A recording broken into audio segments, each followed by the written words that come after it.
Hello learners, welcome to educational channel. इस educational channel पर मैं आप लोगों को NTA UGC NET paper 2 education subject का हर एक टॉपिक इन डिटेल्स में पढ़ाऊंगी।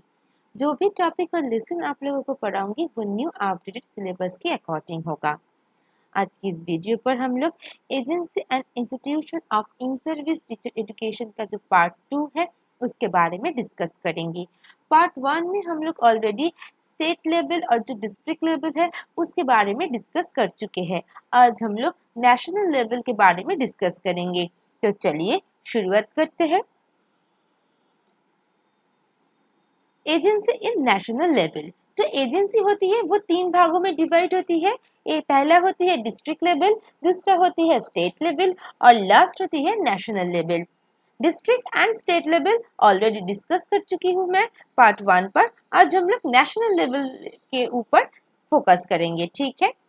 तो नेशनल लेवल के ऊपर फर्स्ट जो एजेंसी है वो देखिए, the national council of educational research and training. इसका मतलब NCERT को हम लोग आज पढ़ेंगे। NCERT का फुल फॉर्म क्या है? The national council of educational research and training. तो चलिए देखते हैं NCERT का क्या फोकस पॉइंट है, NCERT का क्या रूल है, ये सारी चीज के बारे में हम लोग स्टडी करेंगे। The National Council of Educational Research and Training was established in New Delhi. जो NCERT है वो established हुई थी न्यू दिल्ली पर। कब established हुई थी? 1 सितंबर 1961 for providing academic support in improving the quality of school education in India. इसका मतलब NCERT एजुकेशन में क्वालिटी के ऊपर ज्यादा फोकस किया था। जो स्कूल एजुकेशन होती है उस स्कूल एजुकेशन की क्वालिटी ही इसका मेन फोकस पॉइंट है। It is concern with all problems at school education in the country. सिर्फ क्वालिटी नहीं, उसके साथ साथ स्कूल एजुकेशन का जितना प्रॉब्लम्स है उन सारी प्रॉब्लम्स को एम्फसाइज करते हैं, उन सारी प्रॉब्लम्स के ऊपर फोकस करते हैं NCERT and endeavors to improve such education through developing the various programs of research, publication, extension, training. Problem के अलावा NCERT एजुकेशन के लिए बहुत सारी प्रोग्राम को डेवलप करते हैं और उसके साथ साथ रिसर्च कंडक्ट, पब्लिकेशन करना और जो भी ट्रेनिंग है टीचर्स की उन सारी ट्रेनिंग के ऊपर फोकस करते हैं NCERT। NCERT प्रोवाइड करते हैं टेक्निकल एडवाइस को to states as how to improve the standard of state science exhibition and their exhibit of national science exhibition. इसका मतलब देखिए NCERT का काम सिर्फ क्वालिटी एजुकेशन या प्रॉब्लम को देखना नहीं, उसके साथ साथ जो भी टीचर ट्रेनिंग है, जो भी रिसर्चेस के ऊपर प्रोग्राम्स गठित होती है उन सारी चीजों के ऊपर भी फोकस करते, उन सारी चीजों को इम्प्रूव करते हैं। उसके अलावा देखिए जो बहुत इंपॉर्टेंट पॉइंट है वो है जो साइंस एग्जीबिशन होती है स्टेट में, उसके ऊपर भी फोकस करती है। उसके अलावा सिर्फ स्टेट नहीं, नेशनल लेवल पर भी जो साइंस एग्जीबिशन होती है उसको इम्प्रूव कैसे किया जाए, इन सारी चीजों के ऊपर डिस्कस करती है, फोकस करते हैं national council of educational research and training, मतलब जिसको हम शॉर्ट फॉर्म में NCERT कहते हैं, ठीक है। नेक्स्ट देखिए NCERT का कुछ ऑब्जेक्टिव्स। फर्स्ट ऑब्जेक्टिव्स क्या है? To launch, organise and strength the research work in various aspects of education. इसका मतलब क्या हुआ? एजुकेशन में जो डिफरेंट एस्पेक्ट्स होती है वहां पर हर एक एस्पेक्ट्स में रिसर्च को कंडक्ट करना, रिसर्च को ऑर्गेनाइज करना, उसके ऊपर एम्फसाइज करने का काम होती है NCERT की। To ensure success of the process and good number of curriculum learning materials, यहाँ पर नो नहीं, इसका मतलब है नंबर, ठीक है। Number of curricular learning materials have to be brought out by NCERT। तो देखिए NCERT के थ्रू जो करिकुलम है, जो लर्निंग मटेरियल्स है, ये सारी चीज भी गठित होता है। जैसे कि हम लोग स्टेट लेवल पर SCERT को स्टडी किए थे और देखा था कि SCERT भी जो भी करिकुलर है, लर्निंग मटेरियल्स है, वो सारी चीज गठित करता है। उसके साथ साथ देखिए NCERT क्या करते हैं, जो नेशनल लेवल है उस नेशनल लेवल पर करिकुलम को, लर्निंग मटेरियल्स को, इन सारी चीजों को गठित करता है। नेक्स्ट पॉइंट देखिए, to arrange the pre service and in service training and higher level. जो हायर लेवल है, हायर लेवल के लिए pre service and in service दोनों को अरेंज करने का काम होता है एनसीईआरटी का। नेक्स्ट है गाइडेंस प्रोवाइड करना और काउंसलिंग प्रोवाइड करना। एनसीईआरटी का काम है गाइडेंस एंड काउंसलिंग प्रोवाइड करना। और नेक्स्ट पॉइंट देखिए, to establish a national institute of education and manage for the development of research and higher training of educational administration and teachers। बहुत important बात बोली है यहाँ पर देखिए, नेशनल जो इंस्टीट्यूशन होती है, नेशन पर जो हर एक एजुकेशनल इंस्टीट्यूशन होती है, उन सारी इंस्टीट्यूशन पर जो भी रिसर्च कंडक्ट होती है, उन सारी रिसर्च को डेवलप करने के लिए एक मैनेजमेंट प्रोवाइड करते हैं एनसीईआरटी। उसके अलावा हर एक एडमिनिस्ट्रेटर और जो टीचर्स है, उन सारी एडमिनिस्ट्रेशन और टीचर्स को ट्रेनिंग दिलवाने में भी एनसीईआरटी का बहुत बड़ा रोल है। नेक्स्ट है देखिए, to publish necessary text book. जो मैंने कहा यहाँ पर करिकुलम, लर्निंग मटेरियल्स, ये सारी काम होती है एनसीईआरटी की। वही चीज है देखिए, टेक्स्ट बुक को पब्लिश करना, जर्नल को पब्लिश करना, ये सारी चीज को पब्लिश करने का काम है किसका? एनसीईआरटी का। नेक्स्ट देखिए point, to organise extension centres in training institutes with the cooperation of states government and extend facility pertaining to new methods and technologies among them। इसका मतलब क्या है? स्टेट एंड गवर्नमेंट दोनों कोऑपरेट के साथ जो भी ट्रेनिंग प्रोग्राम को गठित करेगा, उन सारी ट्रेनिंग प्रोग्राम में एक अच्छा फैसिलिटी हो सके, new methods and new technology हो सके, इन सारी चीजों के ऊपर फोकस करते हैं एनसीईआरटी। ठीक है, चलिए नेक्स्ट पॉइंट, अब कुछ मेजर फंक्शंस के बारे में जान लेते हैं। देखिए, जो ब्रॉडली फंक्शंस है वो तीन भागों में पहले तो डिवाइडेड है। पहला है research and development. Research and development के ऊपर फोकस करते हैं एनसीईआरटी। नेक्स्ट है in service and pre service. दो प्रकार की जो ट्रेनिंग है, दोनों के ऊपर ही एनसीईआरटी फोकस करते हैं। ठीक है, नेक्स्ट है कि जो क्वालिटी ऑफ स्कूल एजुकेशन है, तो स्कूल एजुकेशन की क्वालिटी के लिए भी एनसीईआरटी फोकस करते हैं, यह इसका फंक्शन है। ये सारी चीज हम लोग ऑलरेडी पढ़ चुके हैं अभी अभी। ठीक है, अब इसका जो जनरल फंक्शन होती है उसके बारे में जानते हैं। मतलब ये जो तीन फंक्शन हमने स्टडी किया, इस तीन फंक्शन के ऊपर बेस करके बहुत सारी फंक्शन को यहाँ पर नोट डाउन किया गया है। ठीक है, तो फर्स्ट फंक्शन देखिए क्या है, डेवलप्स करिकुलर। करिकुलम को यहाँ पर डेवलप किया जाता है। Instructional and materials, methods of teaching, techniques of evaluation, teaching aids, kits, equipment, learning resources, जितना चीज टीचिंग के लिए जरूरी है, हर एक इक्विपमेंट, हर एक मटेरियल्स, हर एक कंटेंट प्रोवाइड करते हैं एनसीईआरटी नेशनल लेवल पर। ठीक, चलिए नेक्स्ट एनसीईआरटी का काम क्या है? मॉनिटर करना। किसको? एडमिनिस्ट्रेशन को। जो भी रिलीजियस कॉलेजेस होती है, उन सारी कॉलेजेस की जो एडमिनिस्ट्रेशन प्रोसीड्यूर है, उस एडमिनिस्ट्रेशन प्रोसीड्यूर को मॉनिटर करने की काम होती है एनसीईआरटी का। नेक्स्ट देखिए क्या है, to prepare and publish study materials for students and related teachers handbooks. इसका मतलब क्या है?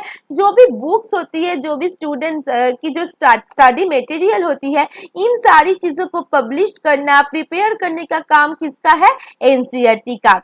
नेक्स्ट देखिए, pre service and in service training के लिए भी ये ऑर्गेनाइज करते हैं teacher, educators and other educational personal. मतलब जितना भी स्टेक होल्डर्स है टीचर्स का, उन सारी टीचर्स और उसके अलावा जो भी एजुकेशनल पर्सनल है, उन सारी स्टाफ्स का जो भी pre service and in service है, उन pre service in service teacher training programme को गठित करता है एनसीईआरटी। ठीक है, चलिए नेक्स्ट पॉइंट देखिए, the undertaking 8 promote the coordinate research in all branches education, improving school education। School education को इम्प्रूव करने के लिए रिसर्च होना जरूरी है, रिसर्च को कंडक्ट करना जरूरी है। तो रिसर्च को कोऑर्डिनेट किया जाएगा, प्रोमोट किया जाएगा, और इन सारी प्रोमोट एंड कोऑर्डिनेशन में कौन फोकस करेगा, कौन कम करेगा? एनसीईआरटी। नेक्स्ट देखिए, एजुकेशनल रिसर्च को कंडक्ट एंड प्रोमोट करने का काम है, ये हम लोग अभी अभी देखा।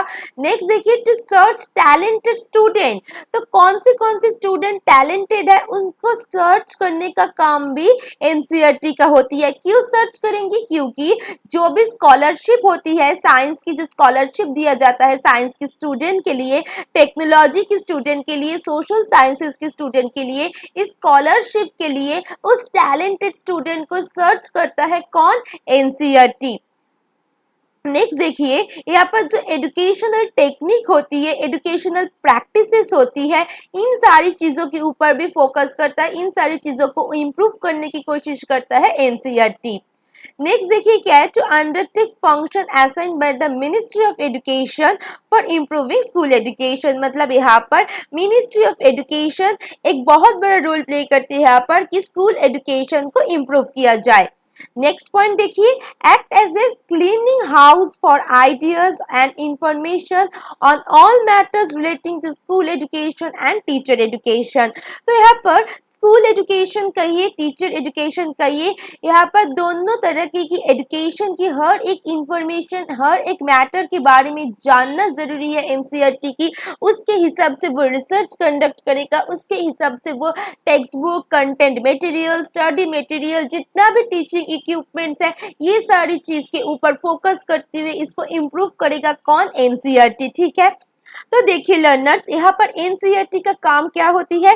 रिसर्च को कंडक्ट करना, उसके अलावा जो pre service and in service की जो ट्रेनिंग प्रोग्राम है उन सारी प्रोग्राम्स को कंडक्ट करना, उसके अलावा जितना टेक्स्ट बुक होती है, स्टडी मटेरियल्स होती है, टीचिंग इक्विपमेंट्स होती है, इन सारी चीज़ों के ऊपर भी फोकस करते हैं एनसीईआरटी, क्योंकि एनसीईआरटी का फोकस पॉइंट यही है कि स्कूल की जो एजुकेशन है उसकी क्वालिटी को इम्प्रूव किया जाए। ठीक है, इसके लिए हर एक स्टडी मटेरियल्स, हर एक टेक्स्ट बुक को ध्यान से वो ऑर्गेनाइज करती है, पब्लिश करती है, रिसर्च को कंडक्ट करती है।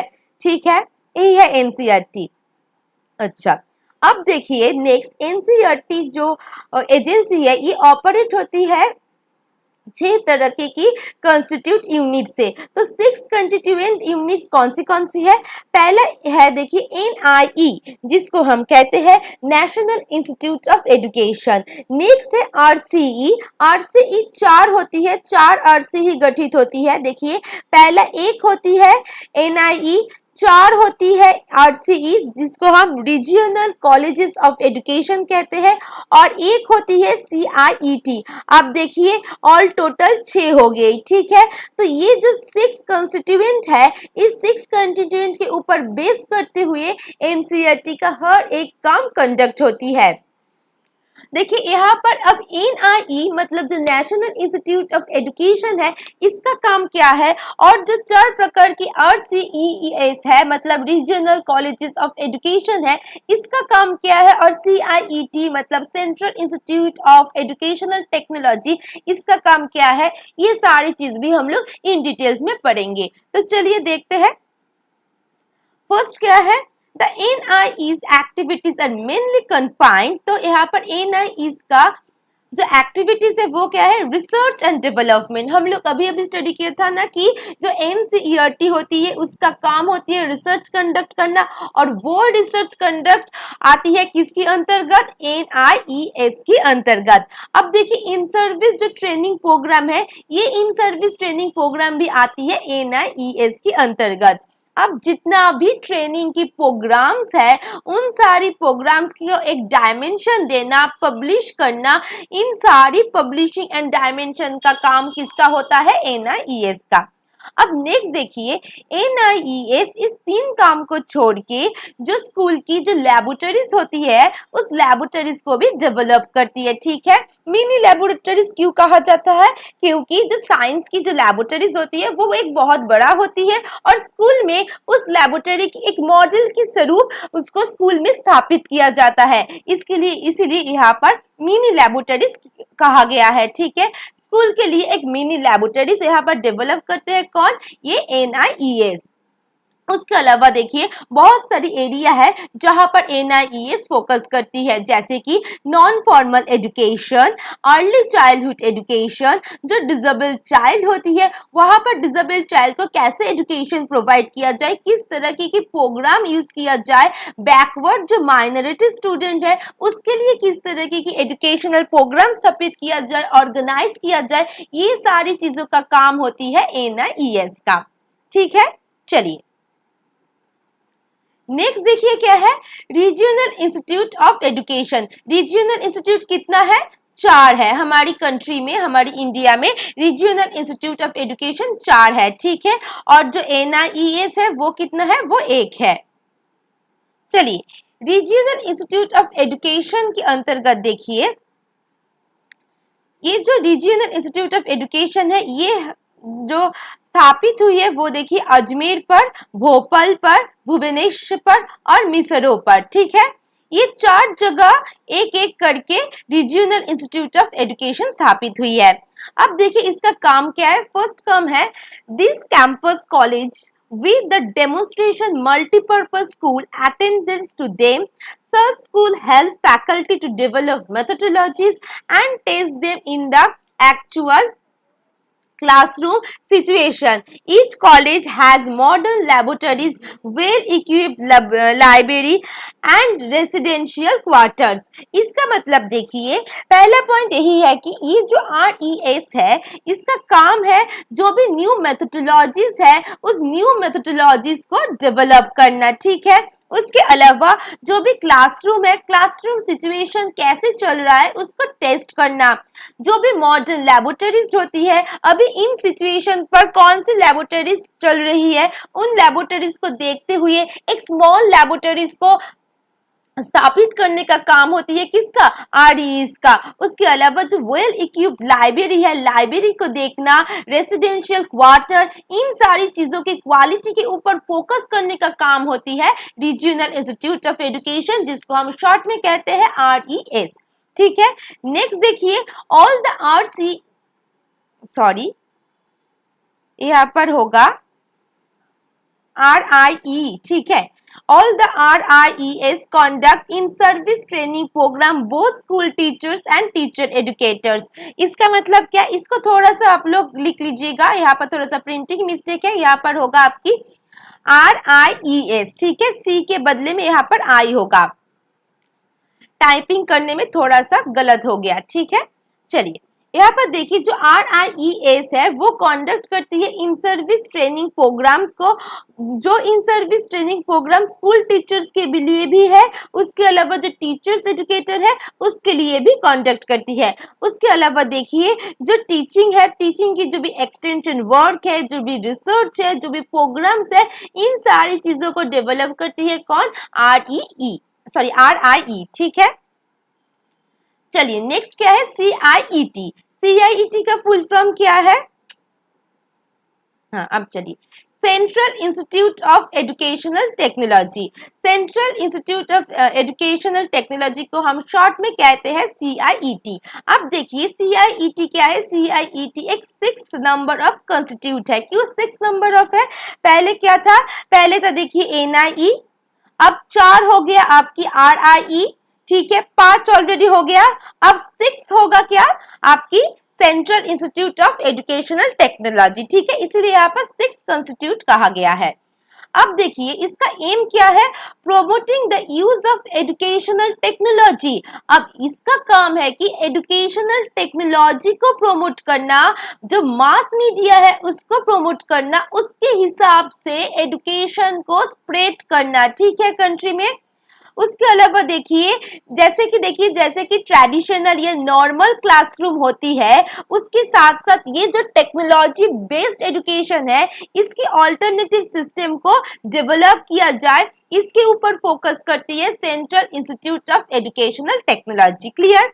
अब ये डेवलप करती है कौन सी चीज को, सॉफ्टवेयर को। तो देखिए टेक्नोलॉजी के ऊपर फोकस करेगा तो सॉफ्टवेयर को डेवलप करेगा, ये एक कॉमन फैक्टर है। नेक्स्ट क्या है, ट्रेन्स पर्सोनिल मतलब टीचर्स को, स्टाफ्स को ट्रेन करना किसके लिए?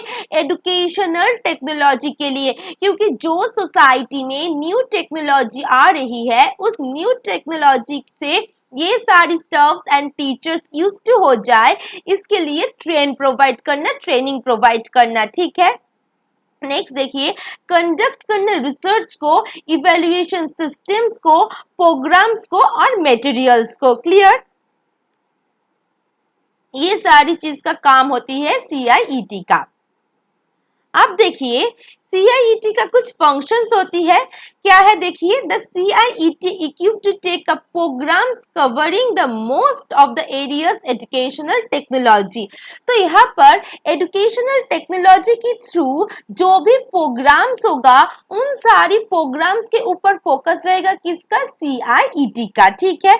जैसे कि देखिए distance education, educational television, radio, film and low cost material, ये सारी चीजों के ऊपर फोकस करती है CIET। मतलब डिस्टेंस एजुकेशन जब होगा वहां पर टेक्नोलॉजी बेस्ड एजुकेशन हो, टेक्नोलॉजी बेस्ड क्लासरूम हो, उसके ऊपर फोकस किया जाएगा। वहां पर एजुकेशनल टेलीविजन होना चाहिए, रेडियो, फिल्म, इन सारी माध्यम के थ्रू यहाँ पर एजुकेशन प्रोवाइड किया जाए, इसके ऊपर फोकस करेगा CIET। और ये सारी चीज लो कॉस्ट मटेरियल के ऊपर बेस करके हो, इतना हाई कॉस्ट ना हो जिसके थ्रू स्टूडेंट एक्सेस ना कर सके, इसके ऊपर भी फोकस किया जाएगा। देखा जाएगा कि हर एक स्टूडेंट यहाँ पर एक्सेस करे, हर एक टेक्नोलॉजी को टेक्नोलॉजी के थ्रू पढ़ाई कर सके, इन सारी चीजों के ऊपर फोकस करेगा कौन? CIET। चलिए अब जो ये 3 फंक्शंस है, और 3 फंक्शंस नहीं बहुत सारी फंक्शंस है, पहले हम लोग 3 फंक्शन को जान लेते हैं। फर्स्ट फंक्शन क्या है देखिए, टू एनकरेज करना किसको? कि जो एजुकेशनल टेक्नोलॉजी है उस एजुकेशनल टेक्नोलॉजी के थ्रू हर एक स्टूडेंट पढ़ाई कर सके, इसके ऊपर एनकरेज करना। To organise training programme in connection with school broadcasting and educational television. देखिए जब टीचर्स को प्रोवाइड किया जाएगा, ट्रेनिंग दिया जाएगा, तो उस ट्रेनिंग प्रोग्राम में टेक्नोलॉजी के ऊपर फोकस किया जाए, टेक्नोलॉजी के थ्रू कैसे हर एक टीचर क्लासरूम में पढ़ा सकता है, इसके ऊपर फोकस किया जाए, इन सारी चीजों के ऊपर ध्यान रखेगा कौन? CIET। अब देखिए टू डेवलप लर्निंग एड्स के ऊपर भी फोकस किया गया है। मतलब यहाँ पर जो भी लर्निंग एड्स होगा वो बेस होगा एजुकेशनल टेक्नोलॉजी के ऊपर, ठीक है। चलिए यहाँ पर ये 3 पॉइंट्स हम लोग आज देख लेते हैं। ये 3 पॉइंट से काफी होगा, इतना जानने की जरूरी नहीं है, ये 3 पॉइंट्स जान लीजिए। और मैंने जो भी पॉइंट्स आप लोगों को कहा उन सारी पॉइंट्स को यहाँ पर आप लोग याद कर लीजिए। इससे आपकी जो भी नेट में क्वेश्चन आएगा वो सारी चीज इसके ऊपर बेस करके ही होगा, ठीक है। मैंने उस हिसाब से ही आप लोगों के लिए नोट्स प्रोवाइड किया है और उसके थ्रू आप लोगों को समझाया है। अब देखिए नेक्स्ट जो एजेंसी है national council of teacher education, मतलब NCTE। देखिए इतना जो एजेंसी हमने पढ़ा वो सारी एजेंसी टीचर एजुकेशन के ऊपर फोकस करती है, ये बात सही है, मगर स्पेशली टीचर एजुकेशन के लिए जो एजेंसी गठित हुई है वो है NCTE, ठीक है। NCTE एक ऐसा एजेंसी है जो सिर्फ और सिर्फ टीचर एजुकेशन के लिए ही गठित हुई है, ठीक है। अब देखिए NCTE was established the help of UGC के थ्रू इसको NCTE को एस्टेब्लिश किया गया। और कब एस्टेब्लिश हुआ? 21 मई 1973 पर। और Kothari commission on national level CABE in 5th plan, मतलब CABE मतलब कैब की जो 5th प्लान था और जो कोठारी कमीशन था उनकी एडवाइजरी में ये जो NCTE है इसको स्थापित किया गया। In 1993 becomes independent body। देखिए ये NCTE, ये जो कोठारी कमीशन एंड जो national level of CABE 5th plan था, इसका एक एडवाइजरी बॉडी के रूप में काम करता है NCTE, ठीक है। 1973 से वो NCTE तभी इंडिपेंडेंट नहीं था, सिर्फ एडवाइस प्रोवाइड करते थे NCTE, मगर 1993 में से वो एक इंडिपेंडेंट बॉडी हो गया। इसका कुछ एक अलग सा फंक्शन होता है, ये सिर्फ और सिर्फ एडवाइस प्रोवाइड नहीं करते। अब देखिए 1973 में जब ये इंडिपेंडेंट बॉडी हो गया तब प्रोफेसर नूरुल हसन इसका चेयरपर्सन था और इसका हेडक्वार्टर दिल्ली में स्थापित हुआ।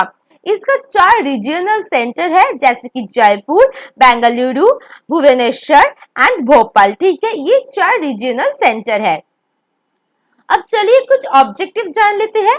पहला ऑब्जेक्टिव क्या है?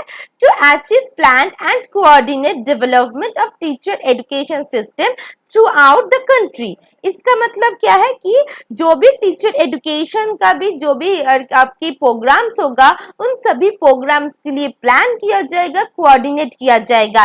यही है एनसीटीई का objectives. To improve the standard and working teacher education की क्वालिटी अच्छा हो, ये फोकस करते हैं एनसीटीई। ठीक है, अब फंक्शंस देख लेते हैं। पहला फंक्शंस है undertake surveys and studies relating various aspects of teacher education and publish the result thereof। इसका मतलब क्या है कि जो भी सर्वे होगा उन सारी सर्वे को क्या किया जाएगा, देखा जाएगा, उसकी क्वालिटी को देखा जाएगा, उनकी सारी एस्पेक्ट्स को रिलेट किया जाएगा, उसके बाद क्या किया जाएगा, पब्लिश किया जाएगा। कोऑर्डिनेट एंड मॉनिटर करने का काम होती है एनसीटीई का। ठीक है, टीचर एजुकेशन को डेवलप करने के लिए कोऑर्डिनेट किया जाए, मॉनिटर किया जाए, इसका काम किसका होगा? एनसीटीई का होगा। गाइडलाइन प्रोवाइड करेगा कौन? एनसीटीई। टीचर एजुकेशन के लिए गाइडलाइन प्रोवाइड करेगा क्योंकि एनसीटीई सिर्फ और सिर्फ काम करेगा टीचर एजुकेशन के लिए। स्कूल की पब्लिशिंग करिए, स्कूल की टेक्स्ट बुक करिए, स्टूडेंट के लिए फोकस करिए, ये सारी चीज एनसीटीई नहीं करेगा। सिर्फ और सिर्फ एनसीटीई फोकस करेगा टीचर एजुकेटर्स के ऊपर। एनसीटीई फोकस करेगा आपकी टीचर एजुकेशन के ऊपर।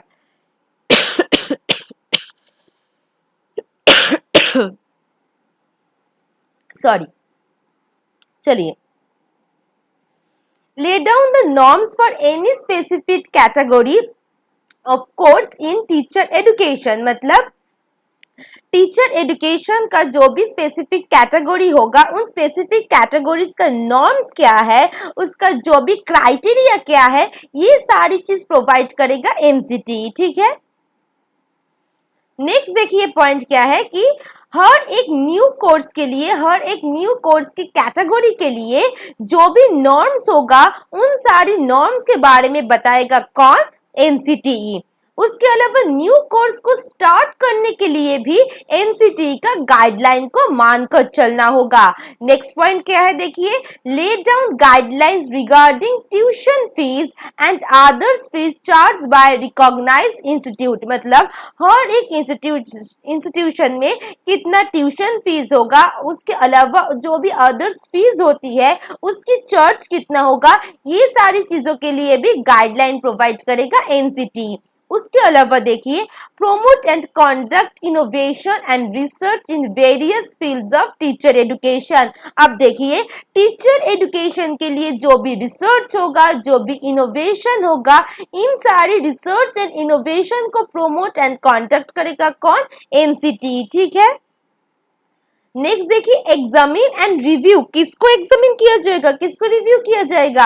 हर एक जो भी टीचर एजुकेशन की प्रोग्राम्स है उन सारी प्रोग्राम्स को एग्जामिन एंड रिव्यू करते हुए उसके नॉर्म, स्टैंडर्ड्स एंड गाइडलाइन को रिव्यू एंड एग्जामिन करते हुए इंप्लीमेंट किया जाएगा। मतलब यहाँ पर क्या हुआ कि हर एक टीचर एजुकेशन की जो प्रोग्राम्स होती है उन सारी प्रोग्राम्स की नॉर्म्स या जो टीचर स्टूडेंट्स होती है उनको, उनकी जो भी क्राइटेरिया है, उनकी जो भी नॉर्म्स है, उनकी जो भी गाइडलाइंस है, उन सभी चीज को एग्जामिन किया जाएगा, उन सभी चीज को रिव्यू किया जाएगा, उसके बाद ही इम्प्लीमेंटेशन होगा। नेक्स्ट क्या है, take necessary steps of prevent commercialisation teacher education. Teacher education के एजुकेशन पे जो भी कमर्शियलाइजेशन है उन सारी कमर्शियलाइजेशन को प्रिवेंट करने के लिए जो स्टेप्स की जरूरत है उन स्टेप्स को प्रोवाइड करेगा एनसीटीई। ठीक है, अब लास्ट देखिए क्या है, यूजीसी यूनिवर्सिटी ग्रांट कमीशन। ये एस्टेब्लिश हुआ था 28 दिसंबर 1953 न्यू दिल्ली पर। ठीक है, और ऑटोनॉमी मिला इसको कब? 1956 पर। देखिए यूजीसी का काम क्या है, इसका फोकस पॉइंट क्या है, इन सारी चीजों को देखते हैं।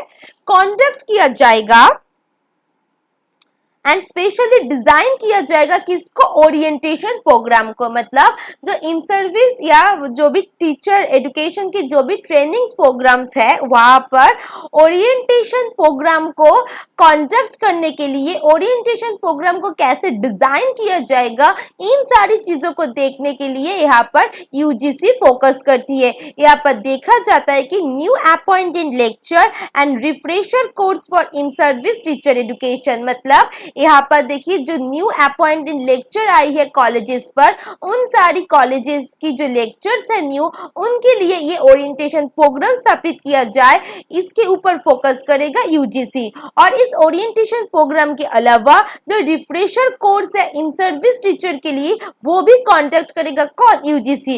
देखिए यहाँ पर क्या है कि provide refresher course to give opportunity for employed teacher to exchange the experience with their peers and mutual learn for each other. इसका मतलब क्या है कि रिफ्रेशर कोर्स को स्थापित किया जाएगा।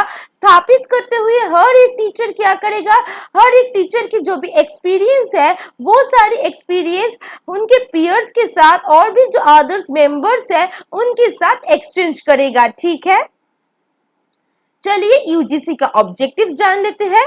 Coordination, determination and maintenance of standards of university education.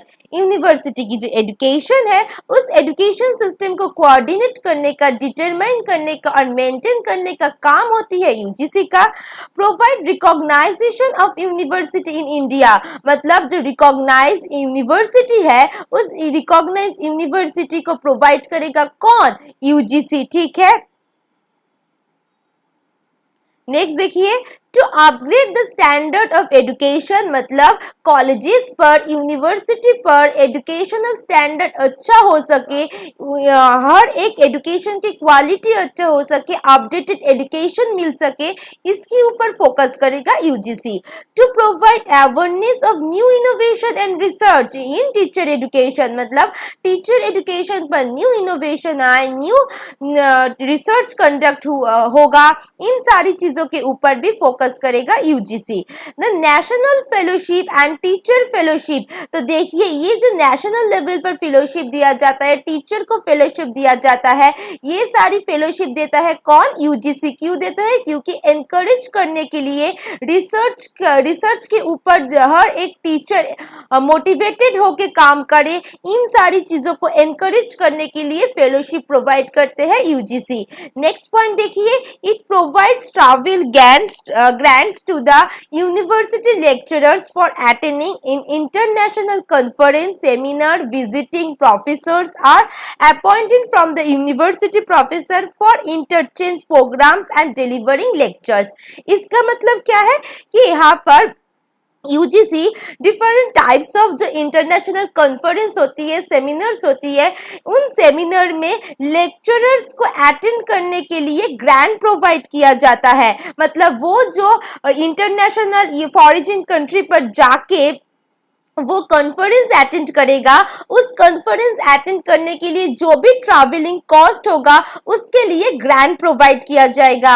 उसके अलावा देखिए और क्या है कि विजिटिंग प्रोफेसर और appointed from the university professor to interchange programmes and delivering lecturers, मतलब एक यूनिवर्सिटी की लेक्चरर्स दूसरे यूनिवर्सिटी में जाके एक प्रोग्राम में खुद की जो भी लेक्चर्स है उस लेक्चर्स को डिलीवर कर सकते हैं। इसका भी जो भी प्रोग्राम्स है वो सारी प्रोग्राम्स कंडक्ट करते हैं कौन, यूजीसी। ठीक है, लास्ट पॉइंट देखिए क्या है, grants are given by the UGC of to the university teachers for conducting the own research. उसके अलावा जो रिसर्च होती है उस रिसर्च को भी कंडक्ट करने में ग्रांट प्रोवाइड करते हैं यूजीसी हर एक यूनिवर्सिटी की टीचर्स को।